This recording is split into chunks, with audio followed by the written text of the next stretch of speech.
Merhaba dostlar, yeni bir yıla giriyoruz ama bu sadece takvimde bir değişim değil. 2026 gökyüzü tarafından size sunulan yeni bir bilinç, yeni fırsatlar ve dönüşüm yılı. Bu yıl hem bireysel hem kolektif düzeyde değişim ve büyüme temaları ön plana çıkıyor. Artık kendimizi ve çevremizi daha derin bir farkındalıkla göreceğiz. 2026'nın tutulmalarına baktığımızda 17 Şubat'ta bir Kova burcunda halkalı güneş tutulması var. Saat 15.03'te 28 derece 50 dakikada. İkinci tutulmamız 3 Mart'ta Başak burcunda tam ay tutulması 14.39'da 12 derece 54 dakikada. Ve 12 Ağustos'ta Aslan burcunda tam güneş tutulması var. 20.37'de 20 dakika 02 20 derece 02 dakikada. Ve son tutulmamız da 28 Ağustos'ta Balık burcunda parçalı ay tutulması. Sevgili ikizler, 2026'nın güçlü tutulmalarından biri olan 17 Şubat Kova tutulması sizin için ufuk genişletici, vizyon açıcı bir dönemi başlatıyor. Çünkü bu tutulma haritanızın 9. evinde, yani inançlar, yurt dışı bağlantılar, eğitim, medya ve yaşam felsefesi alanında gerçekleşiyor. Bu tutulma size adeta artık küçük düşünme diyor. Yaşadığınız deneyimler, karşılaştığınız insanlar ve aldığınız kararlar sizi tamamen farklı bir düşünce düzeyine taşıyabilir. Güneş ve Ay Kova burcunda kavuşacak. Özgürlüğü, bağımsız düşünceyi ve yenilikçi bakış açılarını temsil ediyorlar. Bu enerjiyi tetikleyen de Boğa burcundaki Uranüs'ün kare açısı sizin için büyük bir farkındalık kapısı açacak bu. Bir anda bugüne kadar doğru sandığınız şeylerin aslında sınırlayıcı olduğunu fark edebilirsiniz. Bu bir zihinsel uyanış dönemi. Klişeleri, kalıpları, eski düşünce sistemlerini yıkmak istiyorsunuz artık. Bazılarınız için bu tutulma bir yurt dışı bağlantısı, eğitim değişimi ya da bir seyahatle hayat yönünüzün değişmesine neden olabilir. Bazılarınız içinse hayat felsefenizi yeniden tanımlayacak güçsel bir içsel aydınlanmadır. Gökyüzü size diyor ki fikrini savun ama kendini de yenile, eski bilgi artık seni taşımıyor. Uranüs'ün kare açısı gizli dönüşümleri başlatacak. Uranüs'le kare yaparken haritanızın 12. evindeki sırlar, bilinçaltı korkular ve kontrol edemediğiniz temaları da harekete geçirecek Uranüs. Bu da gösteriyor ki önünüzdeki süreçte büyük değişim önce içinizden başlıyor. Uranüs burada perdeyi aralıyor. Artık farkında olmadığınız içsel sınırları görüyorsunuz. Gerçekten özgür müyüm diye soracaksınız kendinize. Belki bir fikir, bir inanç sistemi ya da bir geçmiş bağ sizi farkında olmadan tutuyor. Şimdi bunu fark edip özgürleşme zamanı. Bu içsel devrim sizi daha yaratıcı, daha sezgisel, daha derin bir düşünür haline getirebilir. Bu tutulma esnasında Venüs Kuzey Ay düğümüyle bu kavuşumda olacak 10. evinizde, yani kariyer alanınızda. Bu güçlü enerji meslek hayatınızda kaderi bir dönüm noktasına işaret ediyor. Uzun süredir emek verdiğiniz bir konuda tanınabilir, destek görebilir ya da yeni bir yön belirleyebilirsiniz. Kuzey Ay düğümü burada size topluma hizmet eden bir role çağırıyor. Artık sadece bilgi biriktiren değil, o bilgiyi insanlarla paylaşan biri olma zamanı. Venüs'ün zarif enerjisiyle itibarınız ve görünürlüğünüz artabilir. Ancak bu kavuşum aynı zamanda Başak'taki Güney Ay düğümüne karşıtlık ve Yay'daki Lilith'e de kare açı yapıyor ve gökyüzünde bir tek kare açı kalıbı oluşuyor. Bu da gösteriyor ki bazı kişiler sizin yükselişinizi hoş karşılamayabilir. Kıskançlık, rekabet veya dedikodulara karşı dikkatli olun. Ama Lilith burada bir şey de öğretiyor. Kendinizi savunmaktan korkmayın. Artık sahnedesiniz, görünürsünüz ve bu da doğaldır. Gökyüzünün en önemli yapı taşlarından biri de bu tutulmadan Neptün ve Satürn'ün Koç burcundaki kavuşum açısında olmaları. Bu kavuşum sizin 11. evinizde, yani hedefler ve sosyal çevre alanında gerçekleşiyor. Artık büyük hayallerin somut adımlara dönüşme zamanı. Bir hayaliniz vardı ama bir türlü disipline sokamıyordunuz. İşte şimdi Satürn size yapı kazandırıyor. Neptün ise o hayali anlamla dolduruyor. Yeni bir topluluk, bir proje, bir ekip çalışması veya ortak bir vizyon sizi çağırıyor olabilir. Bu dönem bir amaç için bir araya gelmek teması güçlü şekilde vurgulanıyor. Kısacası hayalinizi sistemli bir vizyona dönüştürüyorsunuz. Bu tutulma esnasında Merkür ise Balık burcunda, Jüpiter'le de üçgen açısı var. Sizler için müthiş bir iletişim gücü getiriyor. Yazmak, konuşmak, öğretmek, yayın yapmak veya bir bilgi alanında uzmanlaşmak için çok destekleyici bir dönem. Özellikle duygusal anlatımlarınız insanların kalbine dokunabilir.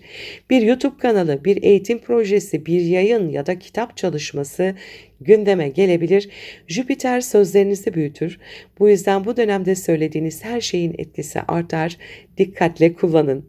Gökyüzü size diyor ki zihnini değil kalbini de konuşmalarına dahil et. Çünkü bilgelik sadece bilgiden değil anlayıştan doğar. Sevgili ikizler, 17 Şubat 2026 tutulması sizin için zihinsel bir devrim başlatıyor. Yani bir hayat görüşü, yeni bir öğrenme biçimi ve yeni bir yön doğuyor. Siz artık her şeyi bilen değil, her gün yeniden öğrenmeyi seçen bilge oluyorsunuz. Bu tutulma size şu mesajı bırakıyor. Gerçek özgürlük düşünceyle başlar ve siz artık kendi düşüncelerinizin sınırlarını aşıyorsunuz. Sevgili ikizler, 3 Mart'ta gerçekleşecek olan Başak Burcu'ndaki tam ay tutulması sizler için oldukça önemli bir dönüm noktası anlamına geliyor. Bu tutulma sizin doğum haritanızda 4. evinizde yani ev, aile, kökler ve iç huzur alanında gerçekleşiyor. Bu kez gökyüzü dış dünyada olup bitenden çok iç dünyanızda sessizce süren bir yolculuğu görünür kılacak. Sanki evren kulağınıza fısıldıyor. Artık dışarıdan değil, içeriden güçlenme zamanı. Ay Güney Ay düğümüyle Başak Burcu'nda kavuşumda sizi uzun zamandır alıştığınız güven kalıplarına, ailenizden veya geçmişinizden gelen davranış dürtülerine, örüntülerine işaret ediyor. Belki sorumluluk almaktan, herkesi memnun etmekten yorgun düştünüz. Belki de kendi evinizde bile rahat hissedememek duygusu taşıyorsunuz.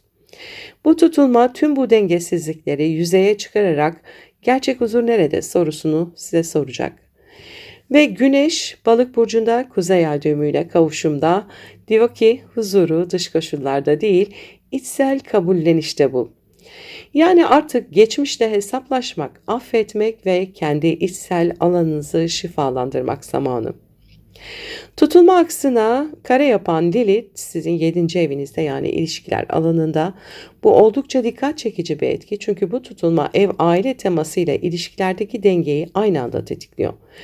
Uzun süredir bastırdığınız duygular ya da görmezden geldiğiniz çatışmalar artık yüzeye çıkabilir. Lilith dürüstlük ister. Bu yüzden ilişkilerde yalanlar, kaçışlar veya rol yapmalar artık mümkün değil. Bir partner, bir aile üyesi hatta bir iş ortağıyla aranızda benim sınırım nerede bitiyor, seninki nerede başlıyor sorusu gündeme gelebilir. Bu süreçte duygusal patlamalar, ani kopuşlar yaşanabilir ama bu sadece yıkım değil, aynı zamanda otantik bağların doğuşu anlamına da gelir. Mars kariyer evinizde Balık burcunda, Uranüs ise 12. evinizde yani bilinçaltınıza hareket ediyor. Bu iki gezegen arasındaki kare açı baskı altında kalmış duyguların ve gizli korkuların birdenbire yüzeye çıkabileceğini gösteriyor. Bu tutulma anında belki uzun süredir bastırdığınız öfke, belki de sessiz kaldığınız bir alanda artık konuşma ihtiyacı hissedebilirsiniz. Bu tutulma sessizliğinizi kırma zamanı olabilir. Ama dikkat edin Mars-Uranüs karesi öfkeyle hareket etmeye açık bir enerjidir. Dolayısıyla tepki vermeden önce duygularınızın köküne inmeye çalışın. Ne sizi gerçekten rahatsız ediyor? Bir kişi mi, bir durum mu yoksa kendi iç çatışmanız mı? Bu farkındalık tutulmanın en büyük hediyesi olacak. Güneş Balık burcunda ve retro Jüpiter'le de üçgen açıda bu tutulmanın gölge yanlarını yumuşatacak. Retro Jüpiter sizin para değerler evinizde Güneş'te kurduğu üçgen açı duygusal güvenliğinizi yeniden inşa etme fırsatı veriyor. Maddi veya manevi anlamda değersizlik hissettiğiniz konular şimdi onarılabilir. Kendinize, emeğinize ve birikiminize yeniden değer vermeye başlayabilirsiniz. Bu üçgen ailevi konularda da uzlaşma ve şifa enerjisini artırıyor. Bir tartışma veya kırgınlık varsa şimdi çözüm odaklı bir diyalog kurulabilir. Kırgınlıklar affa dönüşebilir. Satürn ise 11. evinizde, yani sosyal çevre, dostluklar ve hedefler alanında ilerliyor. Bu kimlerle yürüdüğünüzü, kime güvendiğinizi test eden bir dönem.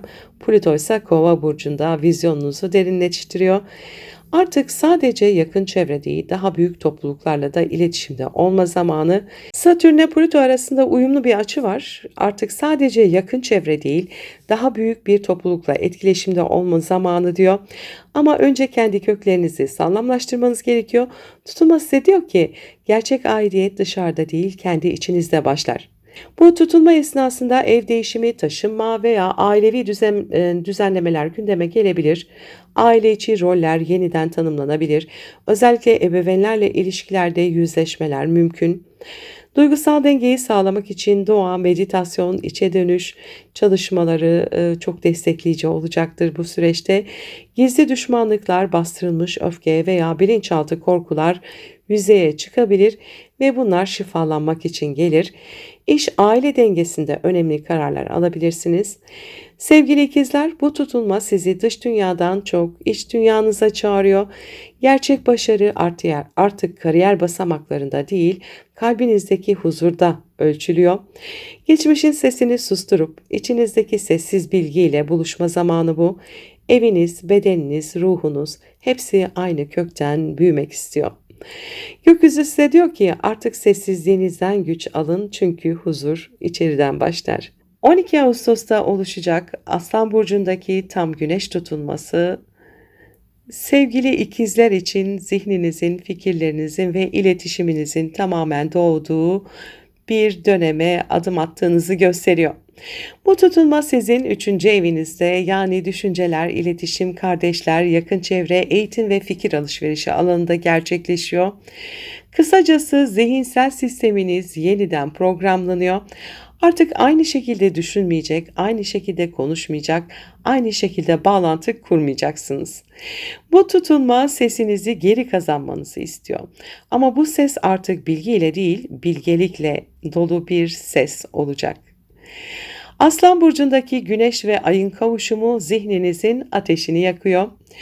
Bu fikirlerinizi dünyayla paylaşma cesareti anlamına gelir. Yazmak, öğretmek, konuşmak, bir fikri savunmak, bir kitleyle iletişim kurmak. Artık bu alanlarda yepyeni bir sayfa açılıyor. Bu tutulma, ben kimim ve ne anlatmak istiyorum sorusunu size güçlü bir biçimde sordurur.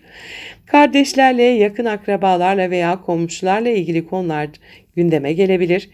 Belki de bir süredir aranızda süregelen yanlış anlaşılmalar artık çözülür. Belki de bazı ilişkiler sessizce dağılır. Çünkü artık aynı frekansta değilsinizdir. Koç burcundaki Neptün güneş tutulmasına 135 derecelik bir açı yapıyor. Bazı dostluklarda ya da sosyal çevrede hayal kırıklıkları getirebilir. Ama bu hayal kırıklığı sizi kendi içsel sınırlarınızı fark etmeye yönlendirir. Artık herkesle değil, gerçekten sizi anlayanlarla konuşmak isteyeceksiniz. Bu tutulma esnasında Merkür ve Jüpiter de Aslan Burcu'nda kavuşumda. Bu sizin için büyük bir zihinsel patlama enerjisi.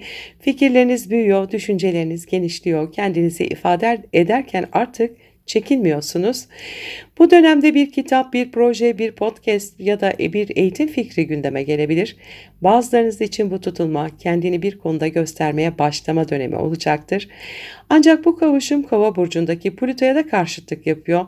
Yani bilgi, inanç ve eğitim temalarında güç çatışmaları yaşanabilir. Birileri size böyle düşünmemelisin diyebilir, ama bu tutulma tam olarak da bunu kırmak için geliyor. Kendi düşünme biçiminize sahip çıkmanız için. Bu süreçte eski inançlar, öğretmen figürleri veya ideolojik kalıplar da yıkılabilir. Gerçek bilgelik artık dışarıdan değil, sizin iç sesinizden geliyor olacak. Bu tutulma esnasında Venüs Terazi burcunda, Neptün de Koç burcunda olacak. Bu iki gezegen arasında da bir karşıtlık var. Özellikle sosyal ilişkiler ve hayaller alanında sizi test ediyor. Bazı arkadaşlıklar veya romantik bağlarla ilgili gerçekler su yüzüne çıkabilir.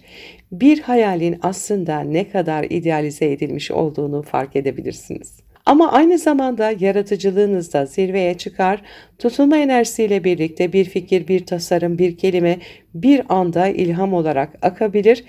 Bu dönemde not defteriniz yanınızda olsun çünkü aklınıza gelen her düşünce kaderinizi şekillendirebilir. Gökyüzünde harika bir de hava üçgeni var. Bu sizin için adeta bir zihinsel uyanış enerjisi taşıyor.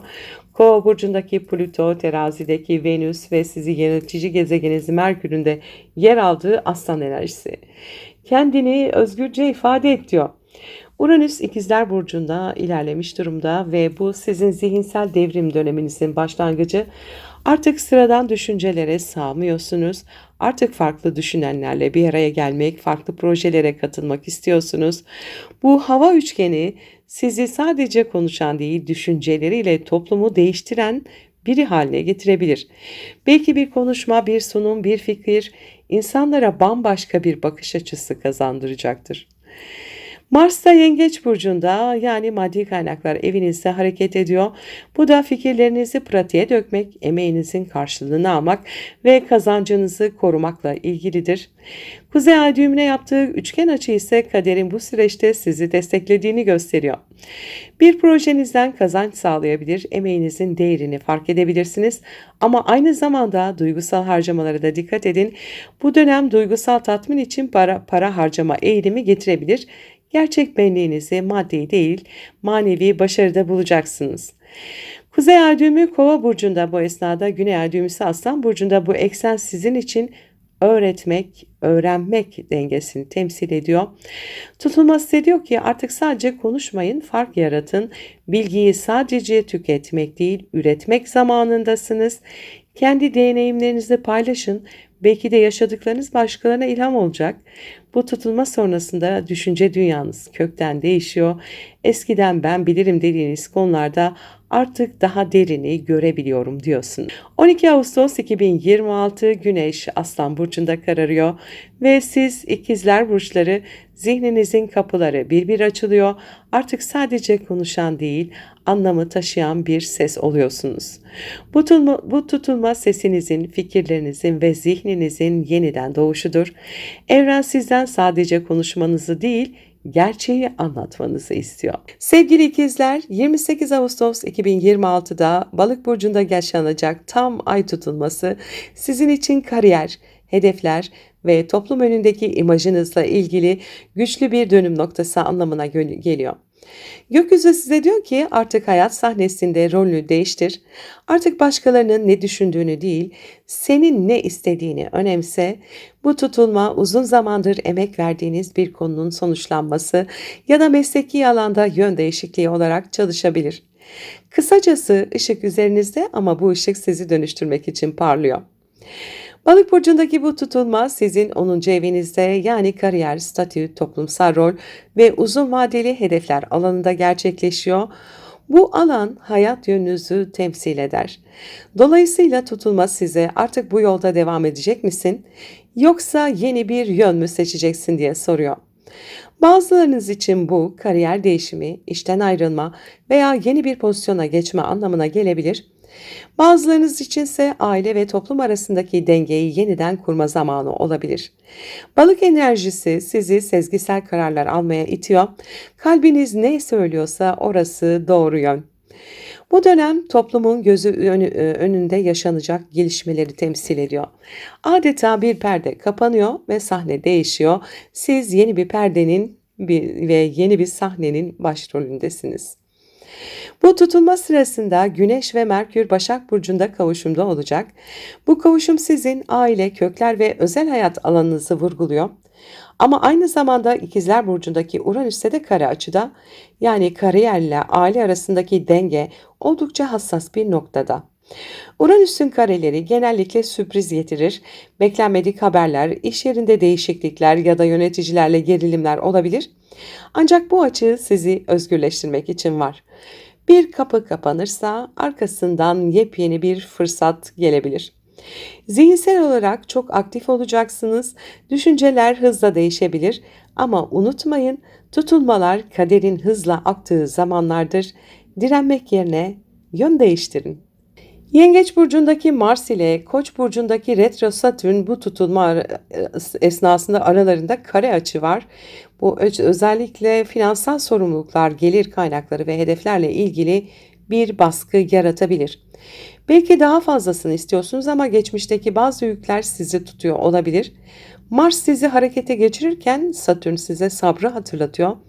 Bu iki enerjiyi dengelemek önemli çünkü aceleyle alınan kararlar sizi zorlayabilir ama planlı ilerlerseniz bu dönem kalıcı bir başarıya dönüşür. Bu kare çabala ama bilinçli çabala diyor.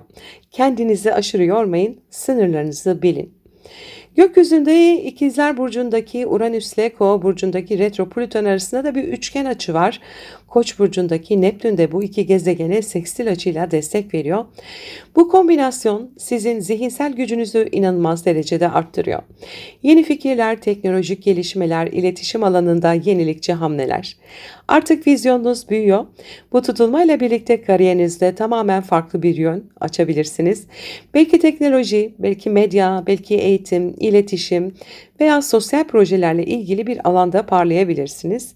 Neptün size diyor ki, kalbinin sesini akılla birleştir. Mantık ve sezgi dengelendiğinde hedefleriniz netleşecektir. Ve gökyüzünde büyük üçgen ve bir uçurtma açı kalıbı var. Aslan, Boğa ve Yay burçlarındaki gezegenlerin oluşturduğu büyük üçgen size güçlü bir destek sağlıyor. Kova burcundaki Kuzey Ay düğümünün de bu kalıba dahil olmasıyla adeta kaderiniz bir yön kazanıyor. Bu enerji size diyor ki artık sahneye çık, kendi fikirlerini ifade et, kendine inandığında başkaları da inanacaktır. Bu uçurtma kalıbı geçmişte bastırılmış yeteneklerinizi açığa çıkaracak. Toplum önünde konuşmak, öğretmek, yazmak veya bir fikri temsil etmek sizin için büyük bir güç olabilir. Bu tutulma esnasında Terazi burcundaki Venüs de Ay ile Uranüs'e 135 derecelik gergin bir açı yapıyor. Bu özellikle ilişkilerde ve kariyerle ilgili işbirliklerinde beklenmedik gelişmeleri gündeme getirebilir. Bir partner veya ortakla fikir ayrılıkları yaşanabilir. Fakat bu açı aynı zamanda yeni bir denge kurma enerjisinde taşır. Venüs size şunu hatırlatıyor. İlişkilerde özgürlükle bağ kurmak mümkündür. Duygusal alanda fazla beklentiler yerine karşılıklı anlayış geliştirmek bu dönemde çok önemli olacak. Aslan burcundaki Jüpiter ile Koç burcundaki Satürn arasında da bir üçgen açı var. Tutulmanın en güçlü destekçisi. Bu açı uzun vadeli başarıları yapılandırmak için harika bir zemin sunuyor. Bir yandan cesaretiniz artarken diğer yandan planlama ve sabır beceriniz güçleniyor. Bu tutulmada kariyer yönünüz yeniden şekillenirken uzun vadeli hedefleriniz için sağlam temeller atabilirsiniz.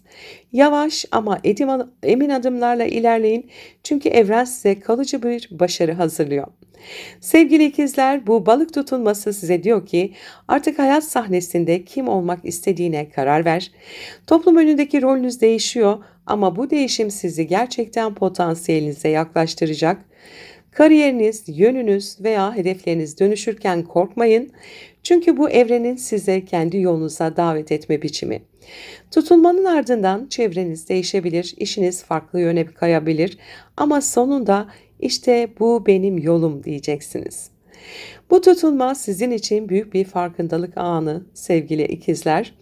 Kendinize dürüst olun, kalbinizi dinleyin ve değişimden korkmayın. Çünkü bu gökyüzü sizi özgürlüğe, yaratıcılığa ve ilham dolu bir geleceğe taşıyor. 2026 bize şunu söylüyor. Cesaretle başla, inançla sürdür ve bilinçle inşa et. Eski sistemler çözülürken yeni yapılar kurulacak. Kendi ışığınızı takip etmek, kalbinizin sesini dinlemek ve bilinçle adım atmak şimdi çok daha önemli olacak. Sevgili dostlar, yeni yılın hepimiz için sağlık, huzur, mutluluk ve başarı getirmesini diliyorum. Her yeni gün size ışık, farkındalık ve sevgi getirsin. 2026 cesaretin, bilincin ve kalbin yılı olsun. Kendi ışığınızla dünyayı aydınlatın. Hoş geldin 2026. Yıldızların ışığı yolunuzu aydınlatsın ve her zaman sizinle olsun.